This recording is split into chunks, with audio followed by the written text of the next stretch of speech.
작은 순종에서 시작된 하나님 나라라는 제목으로 말씀 전하기 원합니다. 혹시 정말 이런 질문을 하면 안 되지만 혹시 지난 주일 말씀이 생각나십니까? 말씀이 혹시 제목이라도 생각나십니까? 내 삶에 오신 예수님이라는 제목을 제가 말씀 나눴었는데, 우리에게 예수님이 오시면 우리의 삶은 어떻게 되죠? 버라이어티한 삶이 된다고 말씀드렸죠. 이스라엘이 애굽에서 반복되는 노역 생활을 하다가 그들에게 하나님의 말씀이 임하고 하나님이 오셨을 때 참 많은 일들을 경험했습니다. 10가지 재앙과 홍해를 지나가는 사건과 광야에서 만나와 메추라기, 그리고 반석에서 물이 터지는 등 애굽에서는 전혀 들어보지도 못하고 경험해 보지 못한 일들, 그러한 버라이어티한 일들이 하나님이 그들의 삶에 오시고 나서부터 시작됩니다. 하나님과 동행하는 삶은 이처럼 버라이어티한 삶인 것이죠. 그런데 성경에서 모세의 이야기를 보면 버라이어티한 삶을 모든 사람이 기대하고 좋아하는 것은 아니라는 생각이 들었어요. 하나님이 내 삶에 오시는 것을 좋아하는 사람도 있지만 그게 불편한 사람도 있을 것 같습니다. 하나님은 버라이어티한 일상을 앞두고 굉장히 흥분하고 즐거워하는 모습을 보입니다. 모세를 부르실 때 내가 그들을 이제 애굽에서 건져낼 것이고 내가 너에게 약속한 가나안 땅, 그 젖과 꿀이 흐르는 땅으로 너희를 내가 인도하여 내리라, 막 하나님께서 그렇게 말씀하시거든요. 굉장히 흥분한 목소리로 굉장히 뜨거운 마음과 열정이 보일 정도로 그렇게 말씀을 하세요. 그런데 모세의 반응은 뜨거운 하나님의 열정에 찬물을 끼얹는 것처럼 느껴집니다. 모세가 하나님의 말씀을 들으면 들을수록 힘이 빠지는 것처럼 보입니다. 여러분, 혹시 MBTI라고 들어보셨어요? MBTI라고 들어보셨죠? MBTI는 성격 유형 검사입니다. I가 E를 만나면 어떻게 되나요? I가 어떤 유형인지 아시죠? 내향적인 사람이고 E는 외향적인 사람인데, I가 E를 만나면 어떻게 되나요? 기가 빨리고 금세 피곤해지고 힘들어하죠. 하나님 앞에 선 모세가 딱 그런 모습이에요. 제가 봤을 때 모세의 MBTI가 I인 것 같습니다. 그래서 제가 혹시나 해서 인터넷에 검색했어요. MBTI 성경 인물 딱 치니까 모세가 나오더라고요. 놀라운 결과 나왔는데 모세는 I였습니다. INFP, 우리가 흔히 얘기하는 INFP 나오더라고요. 그 유형을 검색해 보니까, INFP 유형을 검색해 보니까 이렇게 설명하고 있어요. 차분하고 창의적이며 낭만적인 성향으로 보이면서도 내적 신념이 깊은 열정적인 중재자 유형. 근데 모세랑 좀 닮았나요? 중재자 역할을 했죠. 모세가 하나님과 이스라엘 백성들 사이에서. 그리고 굉장히 차분하죠. 특히 언제 차분하냐면은 하나님 나라가 내 삶에 오고 있을 때 그때 굉장히 하나님한테 차분해요. 냉소적이에요. 모세를 부르신 하나님은 뜨겁고 흥분하신 것처럼 느껴지는데 모세는 굉장히 하나님 앞에 차분합니다. 보세요. 출애굽기 3장 8절에서 10절에 보면 이런 내용이 있습니다. 내가 내려가서 그들을 애굽의 손에서 건져내고 그들을 그 땅에서 인도하여 아름답고 광대한 땅, 젖과 꿀이 흐르는 땅, 곧 가나안 족속, 헷 족속, 아모리 족속, 브리스 족속, 히위 족속, 여부수 족속의 지방에 데려가려 하노라. 이제 가라. 이스라엘의 자손의 부르짖음이 내게 달하고 애굽 사람이 그들을 괴롭히는 학대도 내가 보았으니 이제 내가 너를 바로에게 보내어 너에게 내 백성 이스라엘 자손을 애굽에서 인도하여 내게 하리라. 아멘. 하나님 굉장히 흥분해서 짠하고 나타나셔. 내가 이제 너를 통해서 이런 일들을 일으킬 거고 이러한 은혜를 너와 너의 민족에게 주겠다. 막 이렇게 흥분한 목소리, 막 이렇게 뭔가 그 일들을 이제 시작하기에 앞서서 엄청 뜨거운 열정이 가득한 그 하나님의 마음이 막 느껴지는 이 말씀 앞에 하나님의 마음이 좀 느껴지세요? 내가 내려가서 내 백성들을 약속한 땅으로 인도하여 내리라. 이스라엘을 구출하려고 하는 하나님의 뜨거운 마음에 모세는 이렇게 찬물을 끼얹습니다.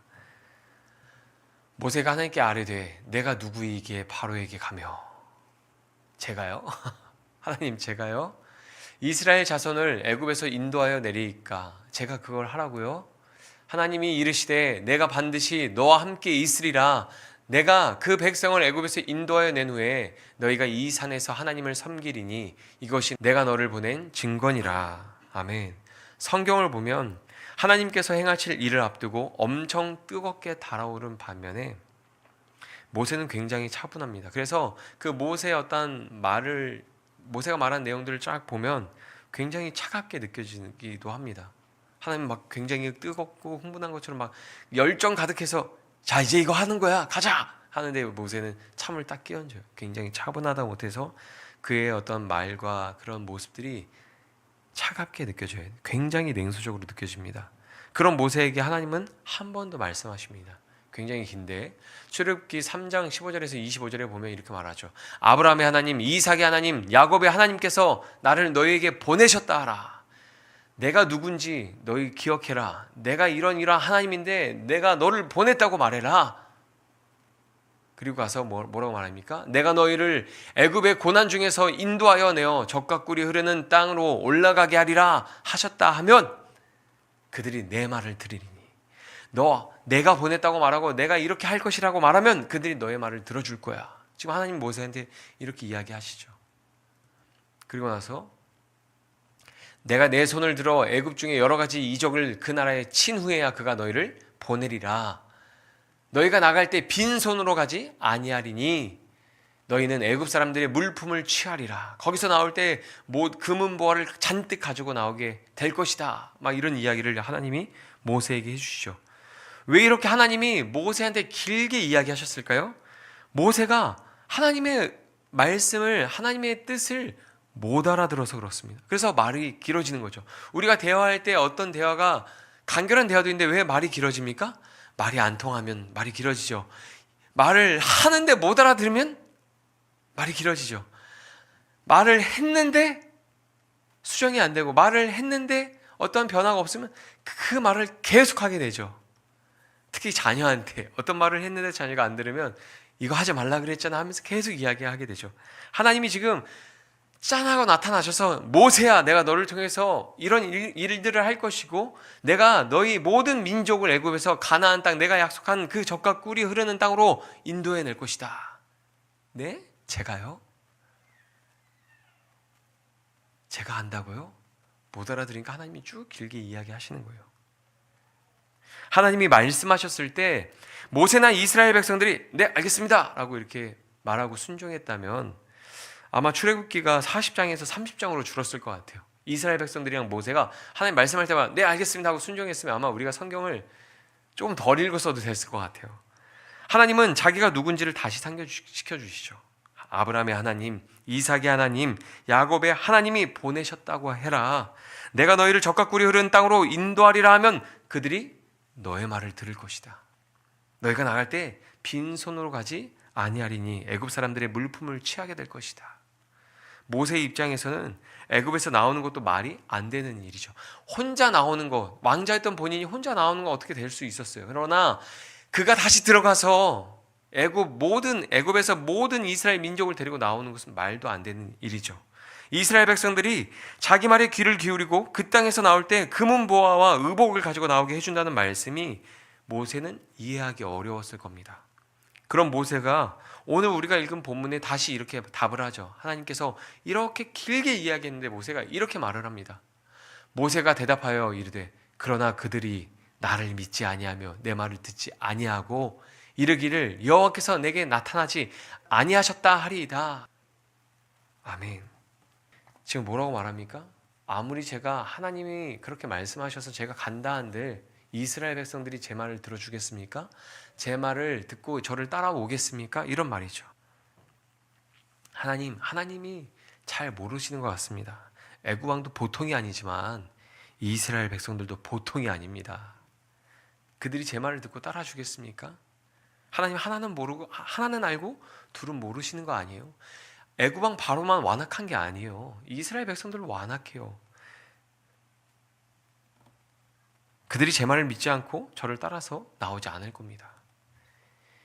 이것이 내 삶에 온 하나님의 나라를 처음 대면했을 때 나타난 모세의 어떠한 상태입니다. 불신, 의심, 그리고 불순종. 하나님에 대한 불신, 세상에 대한 불신, 자기에 대한 불신이 모세에게 있었죠. 아무리 하나님이 나한테 그렇게 말씀하셔도 세상 사람들은 내 얘기를 들어주지 않을 겁니다. 세상은 변하지 않을 겁니다. 하나님, 아무리 하나님 나에게 그렇게 말씀하셔도 나는 그렇게 할 수 없습니다. 제가요. 모세가 바라보는 세상의 현실은 쉽게 순종할 수 없는 상황이었습니다. 애굽 왕 바로도 완악하지만 이스라엘도 만만치 않았기 때문에 그 완악함을 버티고 살았던 거거든요. 모세는 그것을 누구보다 잘 알고 있는 사람이었기 때문에 더 순종하기 어려웠던 거죠. 가라! 이제 내가 너를 통해서 애굽에서 이스라엘 백성들을 건져내리라. 아브라함 같았어 봐요. 갔을 수도 있어요. 근데 모세는 너무나 애굽을 잘 알고 이스라엘 민족을 잘 아니까 더 순종하기 어려웠을 겁니다. 그리고 왕자였을 때 자신이 그 일들을 하려고 시도했다가 크게 실패했던 기억도 있습니다. 한 사람이 과거의 실수 혹은 상처를 뛰어넘고 순종하는 것은 만만하지 않은 일인 거죠. 그런데 성경은 이런 모세를 어떻게 기록하고 있을까요?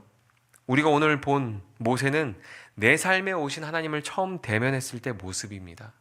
하나님과 동행하며 버라이어티한 삶을 살아온 모세를 성경은 이렇게 기록하고 있습니다. 히브리서 11장 24절에서 27절입니다. 같이 읽어보겠습니다. 시작. 믿음으로 모세는 장성한 뒤 파라오 딸의 아들이라 불리는 것을 거절하였습니다. 그는 잠시 동안 죄의 즐거움을 누리기보다는 하나님의 백성들과 함께 고난받는 것을 택하였습니다. 그는 이집트의 온갖 보물을 가지는 것보다 그리스도를 위해 고난받는 것이 더 낫다고 생각한 것입니다. 그는 오직 하나님이 주실 상만을 바라보았습니다. 믿음으로 모세는 이집트를 떠났으며 왕의 분노를 두려워하지 않았습니다. 모세는 보이지 않는 하나님을 마치 보이는 듯이 바라보며 꿋꿋이 참았습니다. 아멘. 믿음이라고는 조금도 찾아볼 수 없는 모세였는데 그는 믿음의 사람이 되어 있습니다. 믿음으로 세상의 왕자로 사는 것을 거절하고 믿음으로 하나님의 백성과 함께 고난받는 것을 선택하고 믿음으로 애굽을 떠나고 바로 왕의 분노를 두려워하지 않았습니다. 모세는 믿음으로 보이지 않는 하나님을 바라보며 모든 것을 견디고 승리했습니다. 하나님이 내 삶에 오시면 우리는 처음에 모세처럼 반응합니다. 모든 사람이 그런 것은 아니지만 그런 부분이 있죠. 우리가 세상에서 성공하고 잘 먹고 잘 사는 일을 위해서는 열심을 다해서 살아갑니다. 노력하고 넘어져도 다시 일어납니다. MBTI가 I인 사람도 세상에서 어떤 직업이나 어떤 목적을 달성하기 위해서는 I인 사람도 E로 살아가는 사람도 있습니다. 실제적으로 그렇잖아요. 그런데 신앙생활을 할 때는 모세처럼 다 I가 되는 것 같아요. 하나님 말씀 앞에서 차분해집니다. 평상시면 그냥 즉흥적인 사람도 굉장히 신중해져요. 내가 할 수 있을까? 내가 이걸 하면 손해보는 것은 아닐까?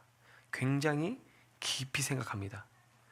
이건 아닌 것 같은데, 이건 하면 안 될 것 같은데, 순종하면 나만 이상해질 것 같은데, 모세가 했던 고민들을 하게 되죠. 신앙생활을 할 때 모세처럼 사람들은 I가 되는 것 같아요. 여러분의 신앙 유형은 어떻습니까? I인가요? 아니면 E인가요? 하나님 말씀 앞에 차분하고 냉정하고 소극적인가요? 아니면 하나님이 하시는 일에 활발하고 뜨겁고 적극적으로 참여하고 있나요? 모세도 하나님을 경험하기 전에는, 순종해 보기 전에는 생각이 바뀌지 않았습니다. 그가 하나님을 경험하고 순종해 보기 전에는 그의 생각이 바뀌지 않았습니다. 자신이 없었습니다. 그냥 큰 물에 등 떠밀리듯이 조금씩 앞으로 나아가는 것뿐이었죠. 모세는 10가지 재앙으로 애굽의 왕을 굴복시키는 전능하신 하나님을 보았습니다. 홍해를 가르시고 마른 땅을 걷게 하신 창조주 하나님을 보았습니다. 먹을 것이 부족한 광야에서 만나와 메추라기로 배부르게 먹이시는 하나님을 경험합니다. 광야에서도 모세는 하나님의 나라를 경험하고 누리며 살았습니다. 보이지 않는 하나님을 선명하게 바라보며 왕이신 하나님을 섬기고 예배하고 그 하나님께 순종했습니다. 어디에서 그 하나님의 나라가 시작되었을까요? 모세의 삶에서 언제 그 하나님의 나라가 시작되었을까요? 바로 작은 순종에서 시작됐습니다. 작은 순종. 하나님 제가요? 하나님 하나만 알고 둘은 모르시는군요. 바로 왕만 완악한 게 아니라 이스라엘 백성들도 만만치 않은데요. 저는 못해요. 막 이런 모세가 그런 모세의 삶에서 하나님의 나라가 언제 시작되냐면 작은 순종에서 하나님의 나라가 시작된 거예요. 오늘 본문 2절에서 3절을 보면 이런 말씀이 나옵니다. 여호와께서 그에게 이르시되 내 손에 있는 것이 무엇이냐? 그가 이르되 지팡이니이다. 여호와께서 이르시되 그것을 땅에 던지라 하심에 곧 땅에 던지니 그것이 뱀이 된지라. 모세가 뱀 앞에서 피하매. 아멘. 여러분, 지팡이는 목자로 살아온 모세에게 굉장히 익숙한 도구입니다. 그렇죠? 하나님은 모세에게 네 손에 있는 것이 무엇이냐? 지팡이입니다. 그것을 땅에 던지라. 그렇게 말씀하시자마자 모세가 어떻게 합니까? 그냥 바로 땅에 던집니다. 지팡이를 던지는 일이 어려운 일이 아니죠. 여러분, 물론 휴대폰을 던지라 그러면 좀 어려울 수 있어요. 내 손에 있는 것이 무엇이냐? 하나님, 요번에 새로 신상으로 나온 삼성 갤럭시 S25 휴대폰입니다. 그것을 땅에 던지라. 네? 이걸요? 핸드폰 던지라 그러면 좀 어려울 수 있는데 지팡이는 그렇지 않잖아요. 그렇죠? 하나님 말씀에 순종할 때 모세한테 네 손에 있는 것이 무엇이냐? 지팡이입니다. 그것을 던지라라고 했을 때 모세가 이걸요? 이거 안 될 것 같은데, 이거 던지면 손해 볼 것 같은데, 이렇게 생각 안 하잖아요. 그냥 바로 순종하여서 지팡이를 던집니다. 그러자 어떻게 됩니까? 지팡이가 뱀으로 변했습니다. 그리고 어떻게 됩니까? 모세가 깜짝 놀라서 도망치죠. 던져놓고서 깜짝 놀라서 막 도망치는 거예요. 아마 모세한테 지팡이가 뱀이 될 것이라고, 뱀으로 변할 것이라고 미리 말해줬다면 모세는 지팡이를 던졌을까요? 안 던졌을까요? 아니, 지팡이를 던졌을까요? 못 던졌을까요?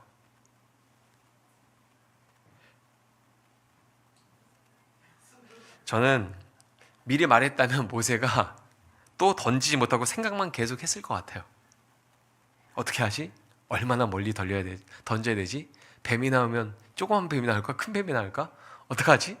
진짜 뱀이 되면 어떡하지? 막 여러 가지 그런 걱정들, 별의별 생각을 다 했을 것 같아요. 미리 말씀해 주셨다면. 그 모세의 그 MBTI가 인프피라 그랬잖아요. 인프피 내용 중에 보니까 공상가라고 하더라고요. 실제로 있지 않거나 이루어지지 않을 일을 머릿속으로 생각하다가 그냥 끝나는 거예요. 모세가 아무것도 경험하지 못했을 거야. 야, 지팡이를 던져라. 그러면 그 지팡이가 뱀이 될 거야. 뱀이 되면 이제 넌 내 말만 듣고 따라오는 거야. 이렇게 했으면 모세가 지팡이 못 던졌을 거예요. 던지면 진짜 뱀이 되면 어떡하지? 뱀이 작은 뱀이 나올까? 큰 뱀이 나올까? 나 뱀 싫어하는데. 뱀 무서운데. 이참에 극복해봐? 던져? 바로. 이렇게 고민하다가 끝내 순종하지 못했을 거예요. 아무것도 경험하지 못하는 거죠. 지팡이가 뱀이 되는 걸 경험하지 못하는 거죠. 아무것도 모를 때는 아무것도 모를 때 어려웠던 일이 한 번 경험하면 어떻게 됩니까? 수월해지죠. 한 번이 어려운 거예요. 지팡이를 처음 던지는 게 어려운 거지, 던져서 뱀이 되는 거 보고 꼬리 한 번 잡으면 시도 때도 없이 던질 수 있는 거죠. 나중에 애굽에 들어가서 또 어떻게 합니까? 막 술사들이 막 지팡이 뱀으로 만드니까 막 자기도 뱀 던지고 막 하잖아요. 그냥 막 응용한단 말이에요. 순종해서 경험했던 하나님을 모세가 애굽에 들어가서 삶 속에서 막 응용해서 신앙생활을 한단 말이죠. 아무것도 모를 때 어려웠던 일이 한 번 경험하면 조금 수월해지는 거예요. 근데 2번 경험하면 어떨까요? 3번 경험하면 어떨까요? 매일 경험하면 어떻게 될까요? 완전히 삶이 변하게 되는 거죠. 하나님이 모세에게 손을 내밀어서 꼬리를 잡으라고 말씀하시니까 모세가 순종합니다. 그러자 뱀이 다시 지팡이가 되었습니다. 여러분, 이거 그냥 쭉 읽어서 가는 내용이지만 모세한테 엄청난 변화가 일어난 거예요. 그 뱀을 잡으라고 했는데 뱀의 꼬리를 잡았잖아요. 뱀을 다시 잡았잖아요. 이전에 만약에 처음에 모세한테 만나서 명령할 때쯤 모세한테 이걸 먼저 하고 뱀 잡아봐 그러면 하나님, 제가요? 뱀을요? 이렇게 했을 거예요. 근데 어떻게 합니까? 모세가 순종합니다. 그러자 뱀이 다시 지팡이가 되었습니다. 그 다음에 어떤 일이 일어났을까요? 오늘 본문 6절에서 7절입니다. 여호와께서 또 그에게 이르시되 내 손을 품에 넣으라 하시매 그가 손을 품에 넣었다가 내어보니 그의 손에 나병이 생겨 눈같이 된지라. 이르시되 내 손을 다시 품에 넣으라 하시매 그가 다시 손을 품에 넣었다가 내어보니 그의 손이 본래의 살로 되돌아왔더라. 아멘. 여러분, 손을 품에 넣었다가 빼보니까 손에 나병이 생겼어요. 그리고 다시 손을 품에 넣었다가 빼니까 손이 원래대로 깨끗해졌습니다.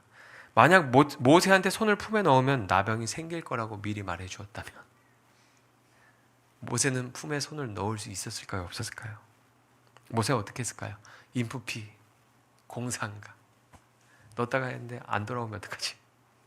이런 고민을 했을 수도 있죠. 근데 저는 그냥 넣었을 것 같아요. 왜요? 지팡이 경험했잖아요.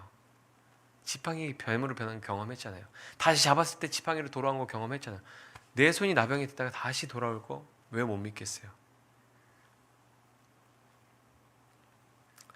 저는 이 말씀을 읽고 문득 이런 생각이 들었어요. 하나님은 왜 우리에게 앞으로 일어날 일에 대해서 다 말씀해 주지 않으실까? 왜 다 밝히 보여주시지 않을까? 모세한테 야 이렇게 할 거야 했더니 모세가 어떻게 합니까? 순종하지 못하잖아요. 망설이잖아요. 머릿속에 애굽왕 바로를 너무 잘 알고 애굽을 잘 알고 이스라엘 민족을 잘 아니까 순종이 안 돼요. 아니까. 근데 하나님께서 지팡이 던져봐, 손 넣어봐 할 때는 어떤 일이 일어날지 얘기 안 해주셨어요. 넣어봐, 뭐 지팡이 던지는 거 쉬운 거 어려운 거 아니니까 던졌더니 기적이 일어나죠. 손 넣었더니 기적이 일어나죠. 그렇게 하나님이 순종을 가르치신 거예요. 하나님의 역사가 시작되기 전에 그에게 순종을 맛보게 하시고 경험하게 하시고 순종을 가르치신 거예요. 여러분, 작은 순종을 통해서 지팡이를 던지고 손을 품에 넣는 거, 그거 어려운 일 아니잖아요. 그렇죠? 스마트폰은 좀 어렵지만 지팡이 던지고 손 품에 넣었다 빼는 거, 주머니에 넣었다 빼는 거 어려운 일 아니잖아요. 그 작은 순종을 통해서 모세의 삶에서 하나님의 나라가 시작되는 겁니다. 지팡이를 던지고 잡던 손, 품에 손을 넣었다 뺐던 손으로 홍해를 가르고 반석에서 물이 나오게 하고 십계명을 들고 이스라엘 백성들 앞에서 십계명을 선포하잖아요. 전쟁에서 양손을 들고 이스라엘을 승리로 이끌잖아요. 하나님 나라의 임재를 온 이스라엘이 모세와 함께 경험해요. 근데 그 하나님의 나라가 온 이스라엘 백성들한테 시작될 때 그 하나님 나라의 시작이 어디서 시작되냐 이거죠. 작은 순종, 지팡이 던지는 거, 품에 손 넣었다 빼는 거. 아무것도 아닌 것 같지만 하나님 거기서 하나님의 나라를 시작하신단 말이죠. 하나님의 나라는 작은 것에 충성하는 사람들이 누릴 게 많은 곳입니다. 마태복음 25장 21절 같이 읽어볼까요? 시작. 그 주인이 이르되 잘하였도다 충성된 종아 내가 적은 일에 충성하였음에 내가 많은 것을 내게 맡기리니 내 주인의 즐거움에 참여할지어다 하고. 아멘. 적은 일에 충성할 때, 적은 일에 순종할 때 하나님 나라는 더 많은 은혜를 누리는 나라예요. 더 많은 것을 경험하고 보게 되는 나라입니다. 하나님의 말씀이 세례 요한에게 임하고 이스라엘 공동체가 변했습니다. 모세에게 하나님의 말씀이 임하고 온 이스라엘이 하나님의 나라를 경험했습니다. 하나님이 모세의 삶에 내려오셨을 때 그는 불신과 의심으로 차분하고 냉정했습니다. 그러나 작은 순종, 지팡이를 던지고 품에 손을 넣었다 뺐던 그 작은 순종으로 그의 삶에 하나님의 나라가 시작되고 놀라운 믿음의 사람이 됩니다. 믿음으로 세상의 부귀영화를 버리고 믿음으로 하나님의 백성들과 함께 고난받는 것을 더 가치 있게 여겼습니다. 하나님 나라에 가는 그날까지 보이지 않는 하나님을 보이는 것처럼 선명하게 바라보고 살았습니다. 여러분의 삶에서 하나님의 나라가 시작되기를 바랍니다. 넘치는 은혜를 경험하고 주인의 즐거움에 참여하는 복된 인생이 되시기를 축복합니다. 아멘. 축복합니다. 아멘. 여러분이 할 수 있는 작은 순종이 무엇인가요? 여러분, 우리가 할 수 있는 아주 작은 일들에서 하나님의 나라가 시작됩니다. 성경을 펼치고 읽을 때 내 삶에 하나님의 나라가 시작됩니다. 분주한 삶, 세상에서 나와서 잠시 말씀 앞에 서서 말씀을 묵상하고 기도할 때 하나님의 나라가 시작됩니다. 믿음 안에서 내가 누리는 것들을 다른 사람에게 나누어주고 섬기고 사랑할 때 하나님의 나라가 시작됩니다. 예배 자리를 지키고 삶의 예배를 드리기 위해서 거룩을 추구할 때, 구별된 삶을 살아갈 때 하나님의 나라가 시작됩니다. 여러분이 삶에서 할 수 있는 작은 순종을 찾아서 시작하십시오. 한번 보세요. 집에 보면 지팡이 여러 개 있을 거예요. 여러분, 어떤 사람은 손이 8개일 수도 있어요. 모세가 지팡이를 던지는 것처럼, 모세가 품속에 손을 넣었다가 뺐던 것처럼 돌아보면 순종할 수 있는 아주 작은 일들이 있을 겁니다. 그것부터 시작하십시오. 그러면 하나님의 나라가 여러분의 삶에서 시작될 겁니다. 사방이 막히고 인생의 길이 없어도 하나님께서 홍해를 가르시고 모세가 나아갈 길을 열어주셨듯이 우리 인생의 길을 열어주실 겁니다. 먹고 사는 문제로 막막하고 괴롭고 힘겨울 때도 믿음으로 작은 일에 순종하면 하나님의 나라가 시작됩니다. 광야에서 만나와 메추라기로 부족함이 없던 이스라엘처럼 하나님께서 우리의 삶을 돌보시고 먹이실 겁니다. 믿음으로 적은 일에 순종해 보십시오. 믿음으로 적은 것에도 충성해 보십시오. 하나님의 나라가 여러분의 삶에서 시작됩니다. 여러분의 삶이 변화되기를 갈망하십시오. 아멘. 여러분의 예배가 변화되기를 갈망하십시오.